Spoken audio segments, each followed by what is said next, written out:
Today I'm going to be doing kind of a video for a friend who's kind of starting out new with Photoshop. She's a great artist, but primarily does traditional painting and sketchbook stuff, so she's just got herself an Intuos tablet, and I wanted to save her the trouble of how Photoshop can be kind of excessive and a little bit daunting. I think I'm gonna break this video up into three parts. The first part will be basic setup in Photoshop, kind of trimming all of that, getting rid of most of the stuff that's non-essential to people that paint or draw. This is not really a tutorial for graphic designers or vector artists or anything like that. This is purely for sketch artists and painters.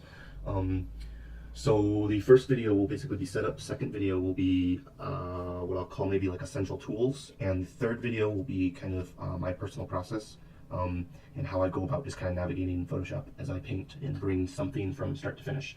I don't know how long that last one will be, but I want them to be broke up into sections so you can kind of be self-reliant on each video. So to start, basically when you open Photoshop, when you first install it, it should in this top right hand corner say essentials, and that's just going to kind of give you general Photoshop. So I'm just going to jump right in and kind of just start picking apart things I don't really think are necessary and things I think are needed. So some of this is personal preference, so go ahead and kind of find your own style, but I think this should help in general. So if you click over here in this little corner, all these boxes, by the way, are detachable, so you can pull all this stuff right off. I think obviously the most important for Photoshop is layers. So if you see, you got sub palettes in here, so we want just layers. So you don't have to pull these things out, you can just delete them right in there. But so I pulled layers from here, so the most important is layers.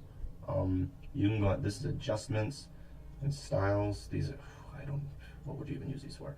Get rid of these, just hit exit. My roommate uses this for colors. I'm really bad with this. I personally do not like this at all. I'd get rid of that as well. I actually just click over here, get my colors, and be done with it. So now that you're done with that, I would just put that here, and if you hit this little double arrow right here, it'll shrink it. And I believe you can actually, yeah, go even more. I have mine completely shrunk. So you basically have your layers. Next, I would say next important is having your brush. This is basically all the settings for whatever brush you're using. So if you want to add a little bit of changes to it, you can go ahead and quickly do that. So second, you have brushes. This right here is actually your brush palette. This is all the brushes you have. If you want to keep that in there, you can, but I just grab my brush right here. It's a quick drop down. This is just personally how I work. So I have that. So I close that one. You have your brushes, your layers, and to be honest, I'm going to go back to my workspace because what else do I have? And these are really kind of more advanced. So yeah, if you want to start real basic, I would do, yeah, your brush settings, and you know what, if you want to have your brush set as well there. So you have your layers, so you can make a new layer, you can move it around, move it around. See, this is your layers palette, this is how to edit your brush, and this is how to select a different brush if you're looking for different effects. That's it. That's basically everything. Over here on your left hand side, this never changes. This can also be undocked and docked for personal. What is this? This down here can die as well. Okay, so apparently there's a mini bridge and a timeline. If you click that tab, close that as well.